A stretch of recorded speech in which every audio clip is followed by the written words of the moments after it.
के लिए जो मापदंड निर्धारित है, इसमें कहा गया है कि प्रत्येक प्राथमिक विद्यालय के लिए 1 to 5 के लिए एक अलग हेडमास्टर होगा।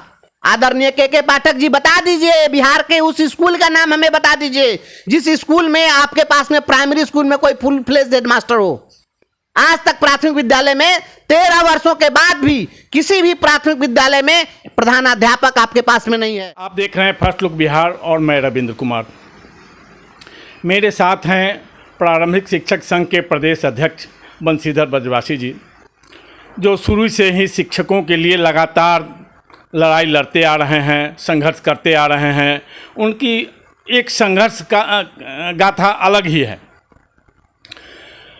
आज हम उनसे जानना चाहते हैं जो यहाँ के राज्य के अपर मुख्य शिक्षा सचिव के पाठक जी छात्रों की पढ़ाई के लिए विद्यालयों को 220 दिन साल में संचालन करना चाहते हैं। उसमें कहाँ से शिक्षकों को क्या परेशानी है, इनके संबंध में उनसे हम बात करना चाहते हैं। बंशीधर ब्रजवासी जी, सबसे पहले तो आपको मैं यह बतला दूं कि यह जो बात आ रही है कि 220 दिन विद्यालयों को संचालित करना है और इसके लिए के पाठक जी का आदेश आ रहा है, तो इसके लिए कोई आदेश लाने की कोई ज़रूरत ही नहीं है। जो अभी आदेश दिया जा रहा है कि 120 दिन विद्यालय हम चलाना चाहते, तो हम तो उससे ज़्यादा दिन चला रहे हैं विद्यालय। साल में 365 दिन होते हैं। इन 365 दिनों में 52 रविवारीय अवकाश होते हैं, 52। और इस 52 रविवारीय अवकाश के अतिरिक्त 60 दिनों की छुट्टी हम लोगों को होती है, जिसमें ग्रीष्मावकाश भी सम्मिलित है। उसी 60 दिन में गर्मी की छुट्टी भी है और शेष जो छुट्टियां हैं वह विभिन्न पर्व त्योहारों के लिए निर्धारित है। तो अगर 52 रविवार और 60 पर्व त्योहारों की छुट्टी को अगर हम जोड़ दें तो वह 112 दिन हो जाता है। 365 दिन कुल हुए साल में, उसमें 112 दिन घटा दीजिए तो 253 दिन होता है। तो 253 दिन तो हम विद्यालय ऑलरेडी पहले से चला रहे हैं। तो जब 253 दिन हम चला रहे हैं तो फिर 220 दिन विद्यालय चलाने के लिए ढिढोरा पीटना और इस तरीके का एक प्रचार करना, यह मैं समझता हूँ कि एक सस्ती लोकप्रियता के लिए प्रचार का सिवा और कुछ नहीं है। मतलब 220 दिन वो मांग कर रहे हैं, आप जैसे 253 दिन चला रहे हैं। बिल्कुल। फिर नौबत क्या आई? आखिर उनको जैसे बार बार निर्णय बदल रहे हैं, छुट्टी के अवकाश के निर्णय को बार बार बदल रहे हैं। कभी छुट्टी को जैसे कम कर रहे हैं तो फिर उनको वापस करना पड़ता है, फिर समीक्षा की बात करते हैं। आखिर इसको आप लोग किस रूप में ले रहे हैं? कोई भी प्रशासनिक पदाधिकारी, कोई भी सरकार अगर कोई अव्यावहारिक और असंवैधानिक निर्णय कोई लेगा और आदेश पारित करेगा तो वह नहीं टिक सकता है सोसाइटी में, वह चलेगा नहीं। कागज़ का सिक्का चलाना चाहते हैं तो कागज़ का सिक्का जब चलाइएगा तो वह चलेगा थोड़ा ही। अनचल्लू सिक्का तो उसको तो बैठ ही जाना है। ये इस तरह से नहीं चलता है। जो फरमान अभी आया था कि रक्षाबंधन की छुट्टी हम नहीं देंगे, जन्माष्टमी की छुट्टी नहीं देंगे, तो उस समय मैंने कहा था, बहुत सारे मीडिया के लोग आए थे हमारे पास में, तो हमने उस समय भी कहा था कि यह बिहार की धरती है, यह हिंदुस्तान की धरती है। यहाँ के लोक जीवन में राम और कृष्ण बसते हैं। जहाँ पर लोग एक दूसरे से मुलाकात हो तो राम राम और राधे राधे कहते हों। जहाँ पर बच्चा जन्म लेता हो तो जन्म लेने पर उसके कान में सबसे पहले शब्द सुनने के लिए जो सुनाया जाता है, उसकी बुआ जाकर कान में कहती है राम। और जिस समाज में लोग व्यापार जब करते हैं, जब अन्न उपजाते हैं किसान, तो वहाँ पर जब तराजू से अन्न तौलते हैं तो सबसे पहले बोलते हैं रामे जी राम। जहाँ पर जन्म लेने से लेकर के लोक जीवन के लोक व्यवहार में राम और कृष्ण का नाम लेकर के लोग जीते हैं और मरने के बाद भी राम नाम सत्य है लोग बोलते हैं, वहाँ पर राम और कृष्ण को चुनौती दे करके उनको किसी प्रकार से सुपरसीड करके और अगर कोई आदेश पारित करेगा तो लोग उसको नकार देगा। हम तो शिक्षक हैं, हमें बाध्य किया जाएगा तो हम विद्यालय में चले जाएंगे, लेकिन क्या बच्चे आ जाएंगे? क्या अभिभावक अपने बच्चों को भेज देंगे? क्या उनको आप मजबूर कर देंगे? नहीं करेंगे। तो ऐसा आदेश तो वापस लेना ही पड़ेगा आपको। ये जिस तरीके से काम हो रहा है, यह सस्ती लोकप्रियता के लिए ऐसा आदेश निकाला जा रहा है। अभी आपने देखा है कि कल शिक्षक दिवस के अवसर पर राज्य के महामहिम राज्यपाल को अपर मुख्य सचिव के खिलाफ मंच से बोलते हुए आपने सुना है। तो जब जिस राज्य में महामहिम जो चांसलर हैं यूनिवर्सिटीज़ के, जो सारे यूनिवर्सिटीज़ के हेड होते हैं, और वह जब बता रहे हैं कि शिक्षा विभाग मनमानी कर रहा है और शिक्षा विभाग के अधिकारी राज्यपाल से अपने को ऊपर समझ रहे हैं, तो निश्चित रूप से वैसे स्थिति में वह आदेश थोड़ा ही टिकेगा। कितने देर तक आप अपना कागज़ का सिक्का चला लीजिएगा, ये नहीं चलने वाला है। यह अव्यवहारिक निर्णय था और इस तरह का जो आदेश जो ये जारी करते हैं, यह हमेशा इनको वापस लेना ही पड़ेगा, कोई उपाय नहीं है इनको। क्या आप लोगों को लगता है कि जो के पाठक जी जो आदेश जारी कर रहे हैं उससे शिक्षा विभाग व्यवस्था में सुधार हो रहा है या होने वाला है? देखिए, शिक्षा व्यवस्था के लिए सबसे पहली बात है कि आपको देखना पड़ेगा कि ये शिक्षा किसके लिए, क्यों और कैसे। ये कुछ जो प्रश्न हैं, इन प्रश्नों का उत्तर आपको ढूंढना पड़ेगा। शिक्षा जो है वह बाल केंद्रित शिक्षा है, चाइल्ड सेंटर्ड एजुकेशन है। उसमें आपको सबसे पहले बच्चों को केंद्र बिंदु में रखकर सोचना पड़ेगा। यहाँ अधिकारी लोग खुद को केंद्र बिंदु में रख करके सोच रहे कि हमारे आदेश का पालन हुआ या नहीं, हमने जो कह दिया उसको लोगों ने माना या नहीं माना तो दंडात्मक कार्रवाई करेंगे, तो इससे नहीं होगा। आपको सोचना पड़ेगा कि बाल केंद्रित शिक्षा में बच्चों का क्या रिक्वायरमेंट है। जिस समाज में बच्चे भूखे हों, उन भूखे बच्चों को भोजन की आवश्यकता है, और वहाँ पर यदि आप जा करके और वहाँ प्रवचन दीजिएगा तो वह प्रवचन नहीं सुनेगा। उसको समझना पड़ेगा। शिक्षा की सबसे पहली शर्त है श्रद्धावान लभ्यते ज्ञानम। जिसके पास श्रद्धा होगी वही सीख सकता है। तो लोगों के अंदर में पहले शिक्षा की आवश्यकता को पहले समझने और समझाने की जरूरत है। विद्यालय का बिल्डिंग भी आप बना दीजिएगा, शिक्षक को आप भेज भी दीजिएगा, लेकिन जिस बच्चे को सीखना है उसके अभिभावक को शिक्षा का महत्व ही पता नहीं है। अब हम विद्यालय में बच्चों को पढ़ा रहे हैं और गार्जियन आकर के कह रहे हैं कि सर हमारे बच्चे को छोड़ दीजिए, खेत में काम करने के लिए जाना है। क्योंकि उनके लिए रोटी का सवाल शिक्षा के सवाल से ज़्यादा भारी सवाल है उनके लिए, तो वह पहले रोटी के सवाल को सुलझाएंगे। तो उस समाज में आप अगर सोचेंगे तो पहले आपको ये देखना पड़ेगा कि उनके पर्व त्यौहार क्या हैं, उनकी परिस्थितियाँ क्या है। अब के पाठक जी ने एक आदेश जारी कर दिया है कि 15 दिन तक जो बच्चा विद्यालय नहीं आएगा उसका नाम काट कर हटा दीजिए। तो हम लोग तो नाम काट कर हटाएंगे, आदेश है विभाग का, हम लोग नाम काटेंगे। चूंकि हम तो अपने बॉस का बात मानेंगे, हमारे बॉस के पाठक है, वो कहेंगे आग में कूदना है तो कूदना पड़ेगा। तो इस तरीके का आदेश उन्होंने जारी कर दिया है। लेकिन 15 दिनों तक कोई बच्चा विद्यालय नहीं आया है तो पहले उसके पारिवारिक स्थितियों का भी तो मूल्यांकन करना पड़ेगा। विकसित देशों में जो व्यवस्था है, अवधारणा है, जरा उससे भी कुछ सीखना पड़ेगा कि अन्य देशों में क्या यही व्यवस्था है, क्या ऐसे चलता है। वहाँ पर हर बच्चे की जो पारिवारिक पृष्ठभूमि है उसका भी पहले मूल्यांकन करना पड़ेगा और उनकी परिस्थितियों को सरकार किस प्रकार से डील करती है उसके बाद शिक्षा की बात होगी। नहीं तो शिक्षा की बात बेमानी है, इस तरीके से नहीं चल सकता। आप देख रहे हैं जो शिक्षा का अधिकार 2009 अधिनियम को लागू करने के लिए मतलब बात कर रहे हैं, निर्देश दे रहे हैं, तो क्या शिक्षक और छात्र का जो अनुपात है वह भी शिक्षा अधिनियम के तहत आता है, तो क्या उसका पालन हो रहा है? शिक्षा का अधिकार अधिनियम लागू कर देना या बिहार सरकार क्या भारत सरकार के बूते में नहीं है। अभी आपकी सरकार, पूरे देश की सरकार की औकात नहीं है कि शिक्षा का अधिकार अधिनियम लागू कर दे। आज शिक्षा का अधिकार अधिनियम 2009 जब बना तो इसे लागू किया था 1 अप्रैल 2010 से। 1 अप्रैल 2010 से ये 2023 चल रहा है। यह 13 वर्ष समय बीत चुका है। 13 वर्षों से अधिक की समयावधि बीत गई और आज तक आपका शिक्षा का अधिकार अधिनियम लागू नहीं हुआ। अधिनियम को लागू करने के लिए केवल स्कूल के कार्य दिवस को यदि आप गिनेंगे कि स्कूल का कार्य दिवस 220 दिन होना चाहिए, तो केवल 220 दिन का कार्य दिवस ही उस आरटी में लिखा हुआ नहीं है, उसमें बहुत सारी बातें लिखी हुई है।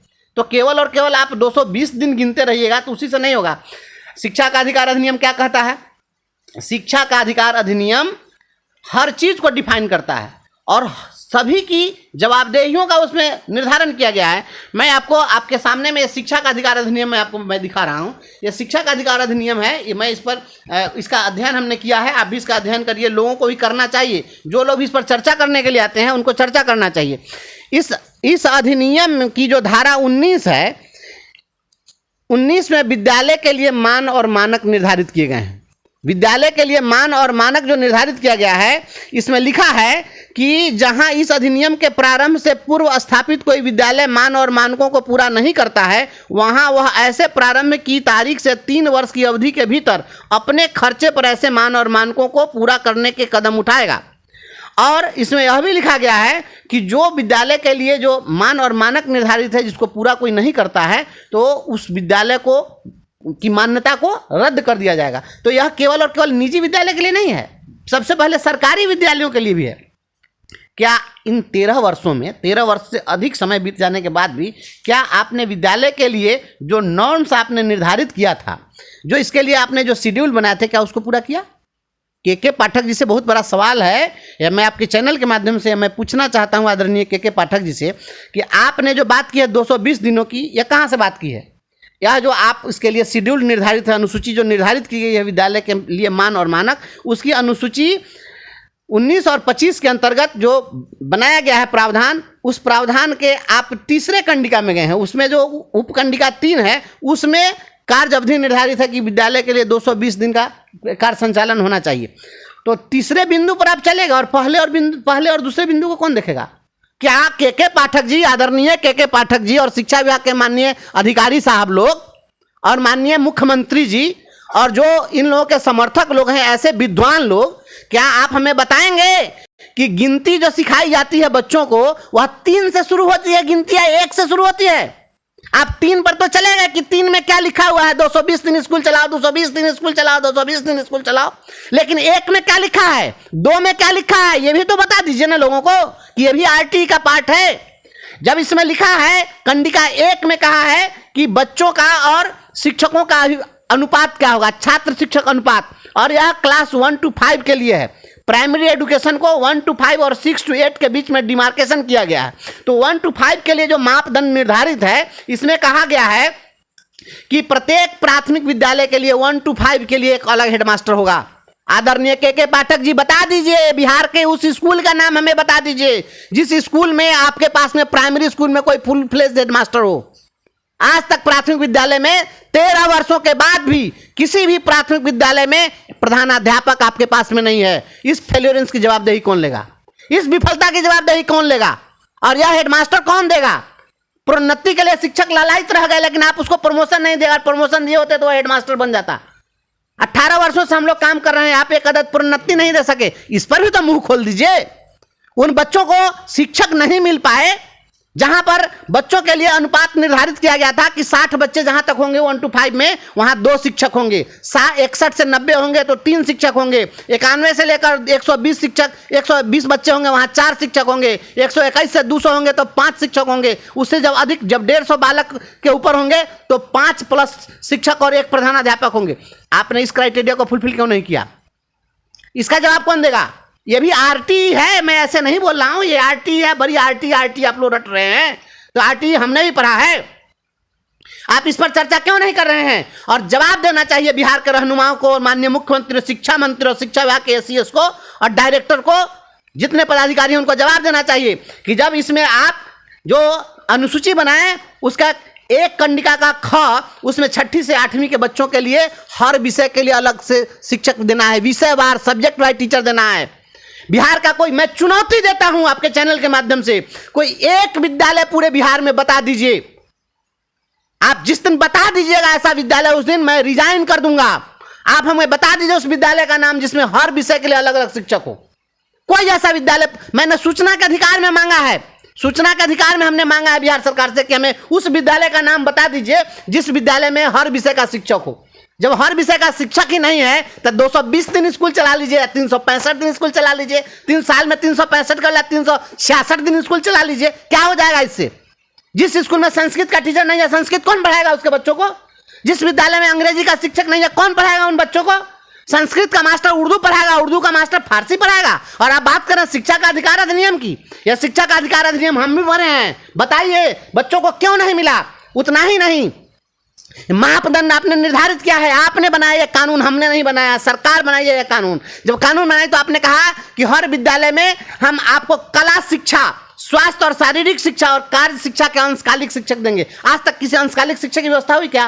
पार्ट टाइम टीचर है कहीं पर? कला शिक्षा का है कोई शिक्षक? नाम भी कोई जानता है कि यह व्यवस्था है? 13 वर्ष में नहीं हुआ। आपको यह लग रहा है कि शिक्षकों का घोर अभाव है, शिक्षकों की संख्या मतलब बहुत कम है और विषयवार शिक्षक है ही नहीं, सभी विषय के शिक्षक उपलब्ध नहीं है। मैं आपको यह बता दूं कि इसी शिक्षा का अधिकार अधिनियम के अंतर्गत लिखा हुआ है कि शिक्षा का अधिकार अधिनियम के तहत आप विद्यालयों में 10% से ज्यादा पद खाली नहीं रख सकते हैं। जितने पद होंगे उसका 10% से ज़्यादा पद खाली आप नहीं रख सकते हैं। आप बताइए, अभी आप 2.25 लाख शिक्षकों की बहाली कर रहे हैं, कितना परसेंट खाली है? जिस राज्य के अंदर में 40% से ज़्यादा शिक्षकों के पद खाली होंगे, वह शिक्षा का अधिकार अधिनियम की बात करेगा? यह कैसे हो सकता है? बिना हथियार का सिपाही कह दीजिए आप जाकर जंग जीत लीजिए, कैसे जीत लेगा? और इतना ही नहीं, शिक्षा का अधिकार अधिनियम यह भी कहता है कि हर बच्चे को मुफ्त में स्टेशनरी भी देना है। गार्जियन लोग जो आपके चैनल के माध्यम से हमें देख रहे हैं, उनको यह जानकारी होनी चाहिए। लोगों को सवाल करना चाहिए सरकार से, लोग मांगे सरकार से, किसी बच्चे को क्या किताबें दी गई है? नहीं दी जा रही है। किताब आप 6 महीना बीतने के बाद में 50% बच्चा को किताब दे रहे हैं। और कॉपी और कलम कभी दिया गया है क्या? स्टेशनरी भी देना है या कॉपी और कलम लेखन सामग्री भी उपलब्ध कराना है? कहीं उपलब्ध कराया गया क्या? नहीं उपलब्ध कराया गया, नहीं किया जा रहा है। जी नहीं। और शिक्षा पर आप ढिढोरा पीटते हैं, क्योंकि यहाँ के लोगों को पता नहीं है कि नियम नियमावली क्या है। शिक्षा की समझ किसी को है नहीं। अब पॉलिटिशियन जाकर के टीवी चैनल पर डिबेट करता है, उसको तो दिन भर झूठ सच बोलना है, उसको शिक्षा की समझ तो है नहीं। तो जिसको शिक्षा की समझ नहीं है वो शिक्षा पर डिबेट क्या करेगा? और जनता क्या समझ, जिसको कुछ पता ही नहीं है, जो सब दिन खेसारी लाल का गाना सुना है, उसको शास्त्रीय संगीत समझ में आएगा? तो नहीं आ सकता है ना। तो इस तरीके से ये ड्रामा किया जा रहा है। स्कूलों में पुस्तकालय देना है, देख लीजिए, शिक्षा का अधिकार अधिनियम में पुस्तकालय भी उपलब्ध कराना है। उतना ही नहीं, खेल का मैदान भी उपलब्ध कराना है। विद्यालय में बाउंड्री की व्यवस्था करनी है। 13 साल में क्यों नहीं हुआ, इसका जवाब दे शिक्षा विभाग के अधिकारी। 220 दिन, अरे हम लोग का तो घर बना दो स्कूल में, रात दिन पढ़ाएंगे स्कूल में, क्या दिक्कत है? हम जो रहते हैं अलग किराए के मकान में रहते हैं, जहां भी रहते हैं शिक्षक दौड़ रहे हैं, भाग रहे हैं।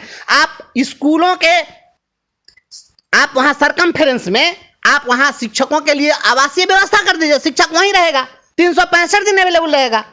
संडे के दिन भी, छुट्टी के दिन भी अगर किसी बच्चे को जरूरत होगी, चला जाएगा शिक्षक से पूछने के लिए।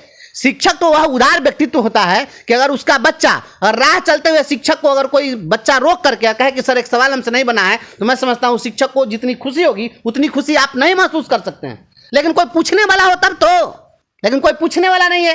तो अब शिक्षक दौड़ रहा है, 200 किलोमीटर दूरी से स्कूल जाने के लिए तड़प रहा है, भाग रहा है, दौड़ रहा है, क्योंकि उसका घर कहीं और है, ठिकाना कहीं और है, नौकरी कहीं और कर रहा है, ट्रांसफर की आपने व्यवस्था नहीं की है।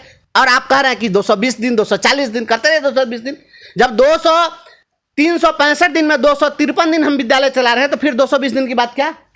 आप कहिएगा गर्मी की छुट्टी हो गई, आप कहिएगा ठंडा की छुट्टी हो गई। कितने दिन की छुट्टी देते हैं भाई गर्मी में और शीतलहर में? अगर 353 दिन, 253 दिन हम विद्यालय चला रहे हैं तो बहुत छुट्टी देते होंगे, तो आप 10 दिन ठंडा में देते होंगे। हमको नहीं लगता 10 दिन भी बंद होता है विद्यालय। और बंद अगर करते भी हैं आप, तो हम तो नहीं कहते हैं कि आप बंद कर दीजिए, आप बंद करते हैं, शिक्षक तो जाते हैं विद्यालय में। तो शीतलहरी में आप 10 दिन भी अगर बंद कर दीजिएगा, 10 दिन और इधर उधर चीज़ों में आप बंद कर दीजिएगा, इलेक्शन सेलेक्शन में जो भी आप कर दीजिए, फिर भी आपके पास कितना दिन बचता है? 53 में से 20 दिन और घटा दीजिए, तब भी तो 233 दिन चलाना है। 220 दिन हम हर परिस्थिति में शिक्षा के अधिकार अधिनियम के तहत जो निर्धारित कार्य दिवस है उससे अधिक दिन विद्यालय चला रहे हैं।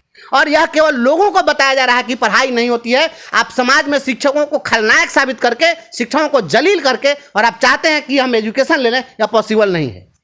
आप डंडे के बल पर आप मजदूरी करवा सकते हैं, ईंट ढुलवा ले सकते हैं, मिट्टी ढुलवा ले सकते हैं, पढ़ाई का काम नहीं हो सकता। आप देख रहे हैं कि किस तरह से शिक्षक संघ के प्रदेश अध्यक्ष बंशीधर ब्रजवासी जी के पाठक के नए नियम और उनकी जो शिक्षा व्यवस्था सुधारने का तरीका है उस पर किस तरह से गुस्से में हैं। उन पर एक तरह से वे हमलावर हैं। उनका तर्क भी है कि और कोई मानक शिक्षा विभाग में पूरा किया नहीं जा रहा है, सिर्फ शिक्षकों को जलील करने का काम के पाठक कर रहे हैं, जिसे बर्दाश्त नहीं किया।